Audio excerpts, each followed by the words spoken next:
You know how sometimes you just get that nagging feeling that tells you that something just doesn't feel right?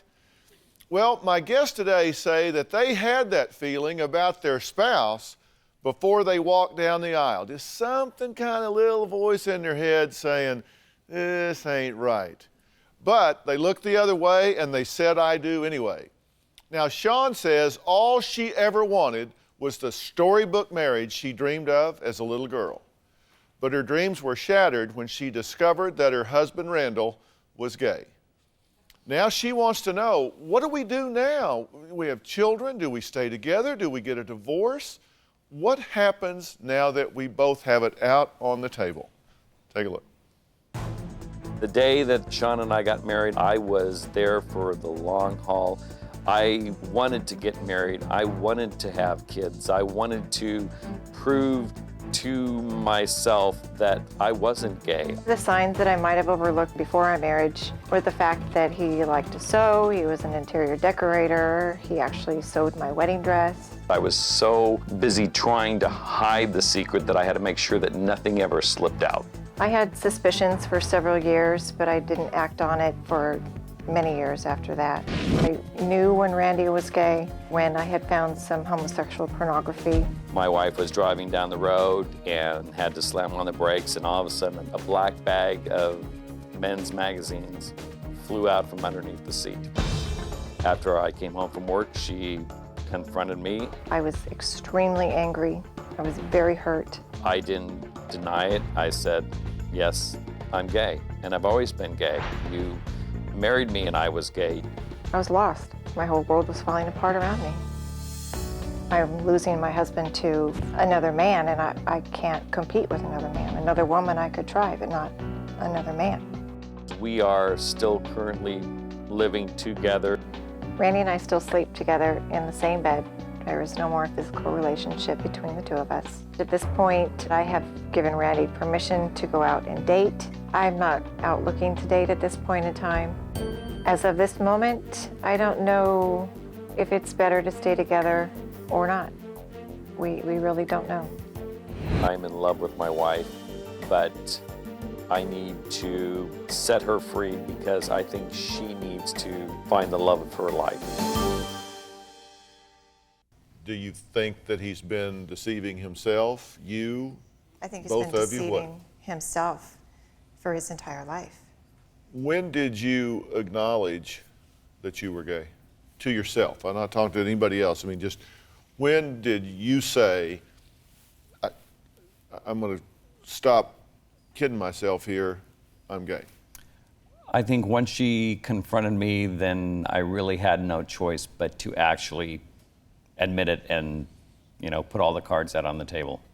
Well, but you didn't do that, right? I mean, because y'all had some glitches along the way. You found some material and you asked about it, and you said, oh, no, that's just a kind of a fantasy thing. That's just at that. Did you know then, but you didn't tell her, or you didn't know either? I think in our marriage, it was on a rocky platform. So at that point, I either had to, choose to say, yes, I'm gay, or continue with the fact that I was going to keep trying to hide it. And I think that we were at a point in our lives that we just really needed to say, this is the way that it is. What's your biggest concern now? My biggest concern right now, I think, is to continuously keep an open relationship so we can proceed along and do what's best for the kids. Do you think that this relationship as a marriage, as a husband and wife, should end? Yes. And how about you? I agree also. Okay. One of your questions for me is, from the child standpoint, what is better for us to do at this point? Right. And what are your thoughts about that? Just take yourselves out of it, look at it from the child standpoint. You know your children. What do you think? I think they need to see their parents in an openly affectionate relationship that, not that we don't sincerely love each other, but I am afraid that they will or that we will eventually start to resent each other more than we were before we were honest with each other. And then that can just turn everything ugly and nasty, and I don't want the girls to have to go through that. And something that keeps resonating in my mind that I hear you say so often is that children would rather be from a broken home than be in one. And I don't want that for my kids. I don't want them, I don't want to feel 15, 20 years from now, why did I stay? Why did I put my kids through that? I don't want to do that to them. I want everything to be good and happy. What do you say about that? I would much rather have us living next door to each other. Obviously, it won't work as a long distance thing, but I would rather be so close that the girls can actually be a part of both of our lives. Here's the thing, and we're going to take a break and I'm going to talk to you all about this. The biggest issues, the biggest questions that you have here have nothing to do with the fact that you're gay and married to a woman. Right. The biggest issues that you have here from the standpoint of the children is what kind of environment is it an emotionally barren environment? Is it one where you're not modeling the kind of things that you would want them to see? Is there stability? Is there resentment? Is there a problem that's kind of just under the surface that nobody wants to talk about? And that doesn't have anything to do with the fact that you have a mixed orientation marriage here. What that has to do with is that you're a mother and a father, and you're creating an environment for these children. How healthy, how stable, how nurturant, how warm, how right is it in that regard? I was really, really worried about when I was going to tell my friends that my dad was gay. I think that it's a sin, but I don't think that it's that bad of a sin. It's not the worst thing in the world that you can do. My greatest fear is that my mom and dad would get divorced. Well, that was 12-year-old Morgan, who says her biggest fear is that her mother will divorce her gay father. How do you respond to her saying that? I just don't want her to be brokenhearted. I want her life to be perfect and happy, and it breaks my heart that she is afraid that we would never speak to each other, that I would move them far away from their dad. And I know she has those fears because it's what happened. His first wife moved away with his first two kids, and I've told her over and over again that that's not my goal. It's not my intention to ever sever her relationship with her dad. Okay. Now, do you think sometimes that you kind of take denial to a higher art form? I mean, this isn't just like a hobby with you. I mean, you said you knew before that you got married that something in your head, and I'm not sure that it was for the right reasons that you attribute it to, but you say first, well, he was an interior decorator. Well, that doesn't mean he's gay, but nonetheless, in your eyes, you thought, well, if he's doing that, then maybe he's gay. Then you said he actually sewed my wedding dress. Yes. And that was like a ding, ding, ding for you. And that you said he always hung out with the women and not with the guys who were watching football and all of that. So that was a ding, ding, ding for you. But nonetheless, did you ever say, excuse me, are you gay? No, I never asked him. And if she had, you would have said no. Absolutely. I would have denied it. How's that working for you? It's not. We're here. I mean, exactly. It's not working, right? So we got to stop the denial. And we got to deal with where we are and what we've got. And this isn't a matter of guilt. You're not doing anything wrong. You said this is a difficult lifestyle. Being gay isn't a lifestyle. It isn't a like a choice selection type thing. This is hardwired. You've been denying who you are, and you shouldn't feel guilt about that. You shouldn't feel shame about that. But what you should do is own it and all of the decisions that have been made while you were in the denial. You sat down and told your children. Yes. Tell me when, tell me what, tell me how. We just kind of brought it up in the conversation like, so how would you feel if your mom was gay? How would you feel if your dad was gay? And they thought we were just kind of joking about the whole situation, but then we said, well, this is what it is. At dinner? At dinner. At home. About a month ago. It was Maybe. at home? Yes, Yes. we were at Oh, home. okay. No, we were at home. Yeah.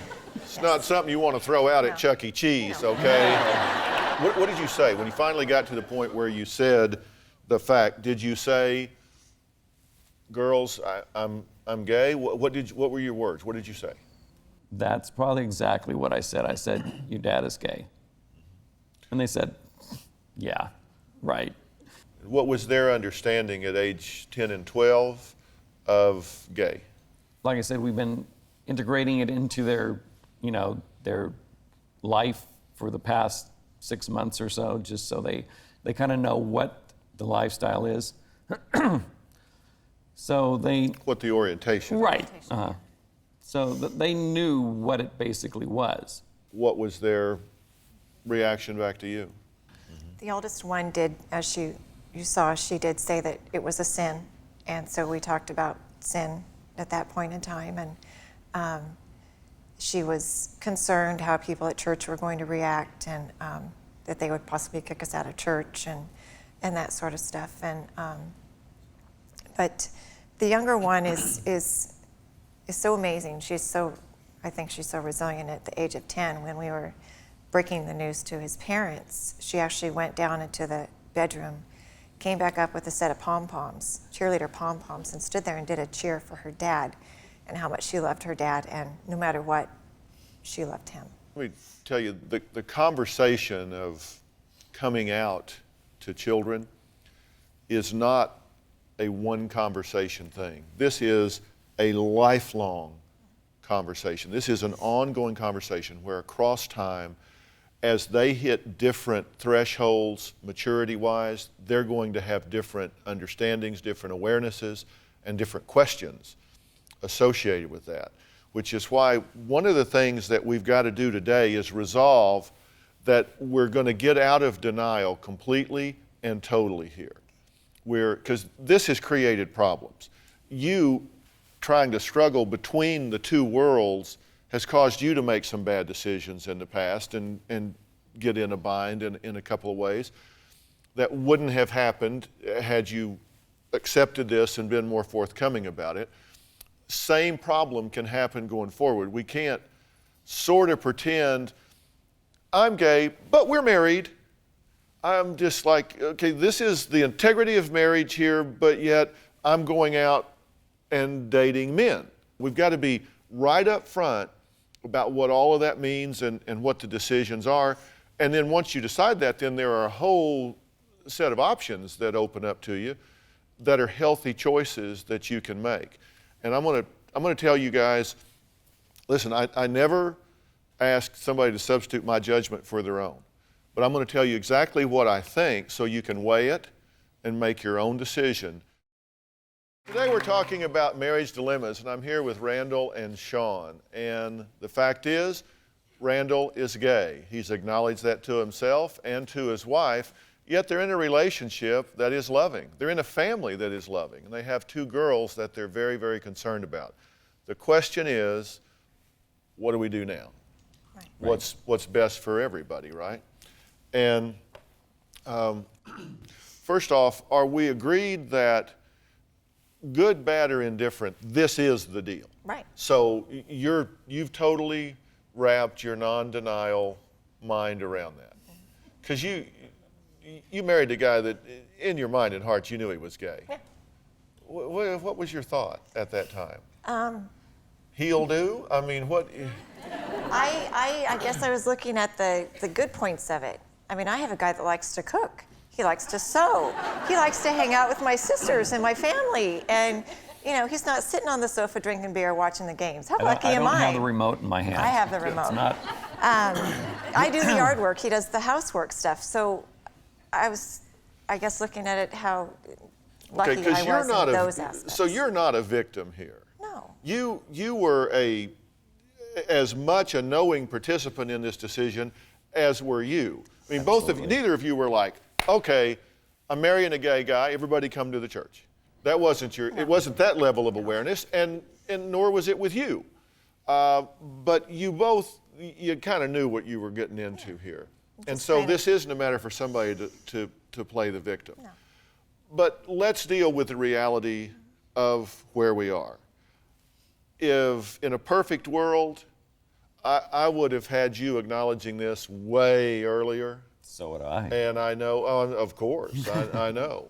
And your family, you would have had this acknowledged a whole lot earlier, right? Yeah. Mom, did y'all know? Yes.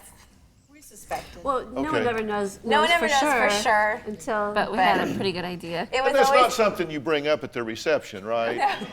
So no, it we was, just always had a, our own little. intuitions. this is mom, aunt, sisters, everybody that has been involved in this and will continue to be.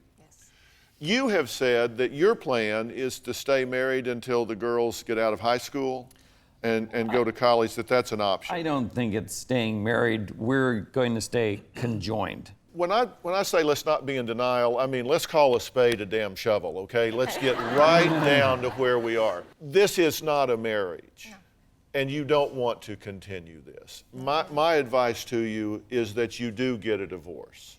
I know that that's a bump in the road for your daughters, but let me tell you something. They will handle this, and they will handle it particularly because the two of you are not falling out of love with each other. You're not falling out of regard for each other. You're not wanting to take each other out of your lives. But you have to understand that you have things you want to do. You had this dream of what you wanted, and you shouldn't deny yourself that. And you shouldn't model for your girls that you deny yourself that. See, most of the problems that come from divorce is that the base of operations for the children is fractured, it's threatened. It's threatened. That's their home base. That's where they feel safe. That's where they know that they have that unconditional positive love and regard from the two most important people in their life. And what happens in most divorces is because there's so much animosity and sniping at each other, they wind up in a crossfire, they get pulled in a tug-of-war, and they wind up blaming themselves that they've done something wrong that created this fracture, and then they get into guilt, they get into shame, they get into a real state of instability. It doesn't have to be that way here. What you can do is sit down with these girls and say, listen, we have now come to understand who we are and who Dad is. And I love him, and he will always be my best friend, and he will always be all of the things that you've seen in our lives, and he's going to continue to be your father and continue to be involved. And you say the same things in the same positive regard with her. And then make the life commitments to do what you need, but yet endorse and support each other pursuing what their heart and mind tells them that you need to do. I can tell you that's not a perfect solution. I'd never want children to go through a divorce. I don't say that lightly. But I can tell you that I believe the net position that they will be in 1 year, 2 years, 3 years, 4 years, 5 years from now will be greatly enhanced versus if they stayed together in a relationship that is virtually a lie. Right. Children are very resilient as long as they see love and mutual support and no fracture of that relationship and bond. I'm going to predict that they do very well. You have very intelligent, articulate, precocious children. Yes. And I think they will do well. What do you think about what I'm saying? I agree with you 100%. Or what do you think about what I'm saying? I'm all there. Well, I know when to shut up. You ever feel like you're running a hotel instead of a household? My next guest, Natalie, does. She says that her husband, Robert, hasn't worked in a year, doesn't help with any of the housework. Robert says that his job is to pursue his dream of writing a book. But Natalie says his book is nothing more than an excuse that he just doesn't want to work. Take a look. The biggest issue that I have with my husband, Robert, is that he's very lazy. Lazy is a subjective term. It's more of a lack of ambition, I guess. I would say on a scale of 1 to 10, he's definitely a 10 when it comes to being lazy. If she asks me to do the job, I'll do it, but I don't take the initiative to do it. I feel I do my share of housework. I think Robert pawns off a lot of his duties on my son, Gavin. Gavin's 11, and I believe that a boy of 11 years old should have responsibilities. I expect Gavin to do the breakfast dishes and take out the garbage. I'll come home and I'll say, who did the dishes? And Gavin will say, I did. I hate doing the dishes.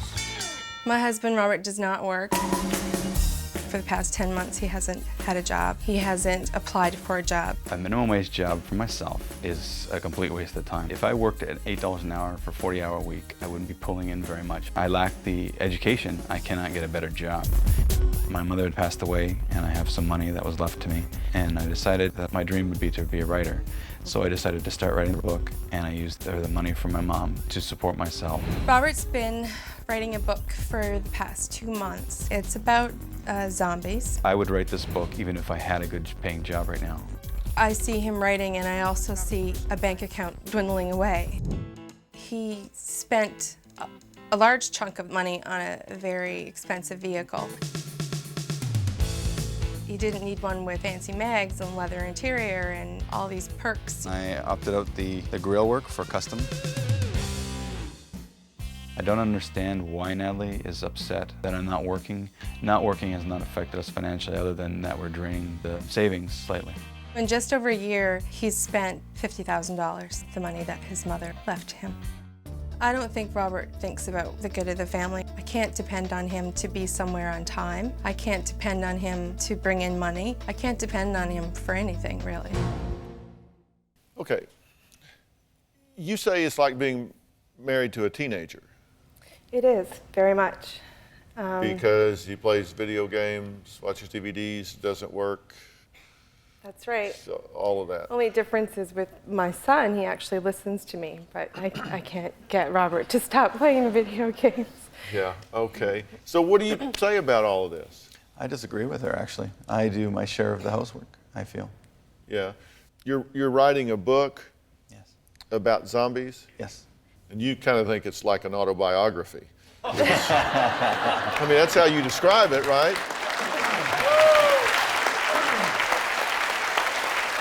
I mean, because you're being pretty hard on him. He says, no, I do some stuff around the house.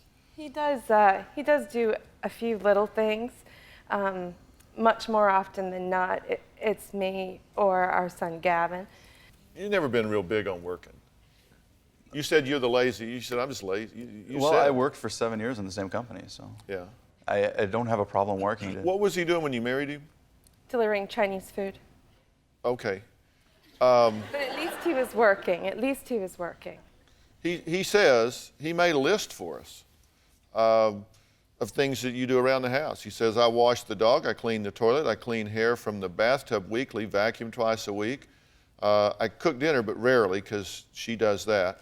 Occasionally help with the laundry, dust occasionally, sweep leaves off the balcony.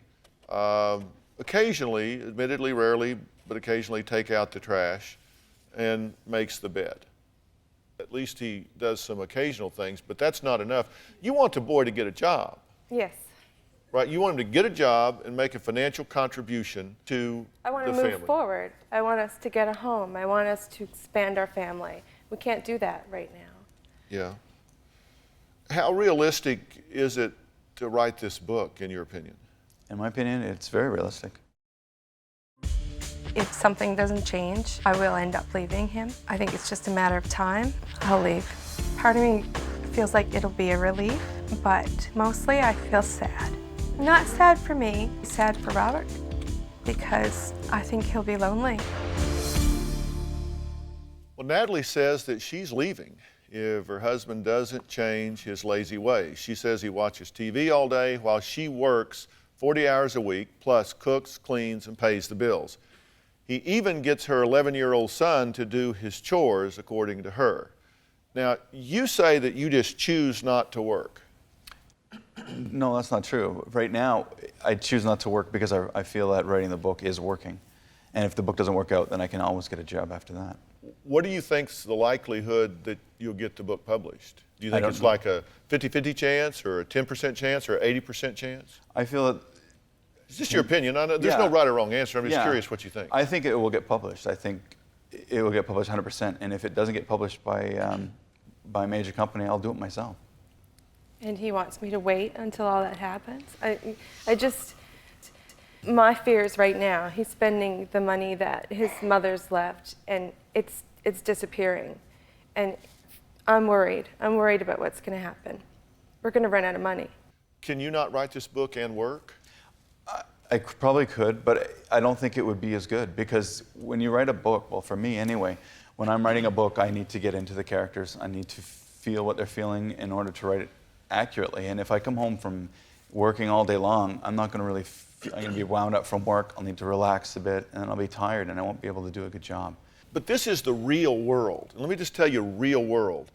And I know something about publishing. Yes, I know. Because I've got, in my family, we published 9 New York Times bestsellers. Even if this is what you want to do, you're doing it wrong. You got to write a proposal, and you got to get somebody behind that proposal, because they'll tell you what direction it needs to take.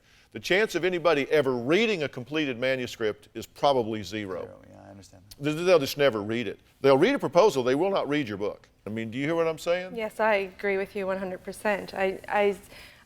There's no guarantee. There's nothing saying that this book is going to work. So I mean, I know his heart is into it, and I don't want to crush that. But at the same time, he needs to work. He needs to support. Yeah, and I don't get this that you feel like you'll be like too tired. I've written 6 books, sold 25 million copies, and every one I wrote while I had a job. I mean, I did it while I was working. I would go do work, and then I would write, and then I would go work, and I would come write, and then on weekends I would write some more, and then I'd let it sit aside, and then I'd go back and look at it, and then I'd write some more. I didn't just say, well, Robin, I'm moving in. Good. Stay here and write. He doesn't want to do anything that's exerts him physically. He doesn't want to do anything that requires him to be anywhere for a long period of time. He has a reason for not wanting to do whatever. But you need to do that. And I can tell you, just one writer to a wannabe writer, let me tell you, you'll do better working and writing, because you stimulate, you see people, you get input, you get thoughts, you hear a phrase, you see a personality, you see a setting, you see something that stimulates you. Unless you got a lot of like zombies in your den or something, you got to get out in the world and interact with the world. I mean, that's the fiber of what you write about. I promise you that's true. You need a job. You need a job because it will help you do what you're doing, and it will help you in your marriage. You need a job. It does. All right. Well, today we're talking to couples where one spouse says the other is just lazy. Now, my next guest, Selena, says that her husband, Dan, treats her like a child when it comes to cleaning. Dan says Selena's just lazy and irresponsible like a child. Selena is my wife. We've been married a year and a half. Dan thinks I'm lazy. He's used the words irresponsible, unorganized, you're lazy. She tends to be a little lazy, and it's causing a lot of fights between us. I definitely don't like cleaning. I like it when it looks clean. I just don't like spending the time doing it. I do not feel that she is doing her part in our marriage. I definitely think that Dan is nagging me. Sometimes I feel like I'm a little kid. On a day-to-day basis, she comes home from work, she'll get the mail and throw it on our table and just leave it there. And when I come home from work and see that, it just stresses me out. My thought is if he has such a problem with it, then he should take up the responsibility of paying the bills. When it comes to folding or putting the clothes away, she'll throw them all in a basket. Which ones are clean? Which ones are dirty? I don't know where to put them. They're just all mixed in together. They're all clean. I don't care. Dan usually does most of the vacuuming. I didn't even know how to use the vacuum. Dan does more of like the picking up and putting things away. When I'm organizing and cleaning the house and I see Selena relaxing, if I'm tired and I feel like I need help and she's not willing to give it to me, I'm gonna blow. I don't see the mess. I'll walk by something 10 times and I just don't see it. My bedroom looks like a tornado hit it. Every night Selena goes to bed, she will bring water with her. And the glass never seems to make it back downstairs to the kitchen, so it will just sit and accumulate in our bedroom. If Selena cannot be responsible for herself, how will she be able to be responsible for our children? It makes me upset that Dan thinks that I'm irresponsible to have a baby. That's pretty much saying he doesn't think I'm mature enough to have a child because he thinks that I'm not going to clean up after it. If we do not settle our disputes now, the problems are going to get more serious. Sometimes I think that we're not the right people to be together because we can't get past certain things, and that like really hurts me. Okay. Now, you wrote to me before you got married and said, we have a problem here. We just see things very differently about this cleaning up stuff, this cleanliness, and all of that, and I'm concerned that if I get married, it's a problem. Should we work this out before we get married? I didn't answer. Well, we get a lot of mail. I didn't answer that. And then I get a second email from you that says, I wrote to you before I got married and asked about this, and now we're married and it's a problem. What do we do now? Because we're thinking about having a child. He doesn't want to have a child because he thinks I'm not responsible enough, right? You think she's not responsible enough to have a child? I think if we had a child, it would just bring that much more stress on our relationship, cause more arguments than we're already having. I think we should get to the bottom of our problems before we have children. Well, you said, how can we have a baby if you can't take care of yourself? That's a quote from you. Yes, I did say that. And he said that to you, right? He did. So you both knew this was a problem before you got married. You knew it, and you walked the aisle. You knew it, you walked the aisle. Well, so now you're at the other end of the aisle. Well, we had an in-depth conversation before we got married. And we were living with her mother. She promised me once we were on our own, things were going to be completely different. When she would have her own house, she would be more responsible. Since it's hers, she would take better care of it, blah, blah, blah. And you believe that?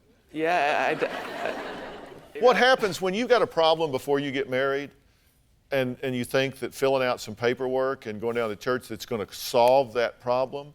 What that does is it just takes that problem that you're experiencing part-time and it now becomes full-time. I just want an equal effort.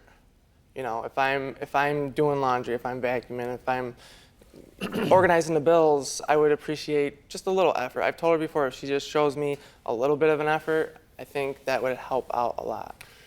Well, you want to know what I think? Yeah. If your marriage is in this much trouble over how the laundry is sorted or how the mail is arranged, you got much bigger problems than what you're actually talking about, because those are not important enough that they would jeopardize the entire relationship. And you should not, repeat, underline, should not have a baby unless and until this gets resolved. I mean, whatever's going on here, whether this is the issue or this is a topic, you shouldn't be having a baby till you get this resolved. Do you agree? Yes and no. Like, I am a teacher and I do tons of work at home, and that's what a lot of the thing is that on the weekends I would rather relax than clean up the whole entire house. That's more of the issue. I mean, I don't know. She's not going to change because you have things that you value like this high, and she values them this high. It's just not that important to you. And there's nothing wrong with that. You shouldn't apologize for that. That's just who you are. You're just going to have to negotiate that out in your relationship because she's not going to change. And I think you're absolutely wrong to say she's irresponsible, because she's not irresponsible. She just doesn't have the same values, the same priorities that you do. So you take care of things that are important to you, and you take care of things that are important to you, and what's left in the middle, you just have to negotiate.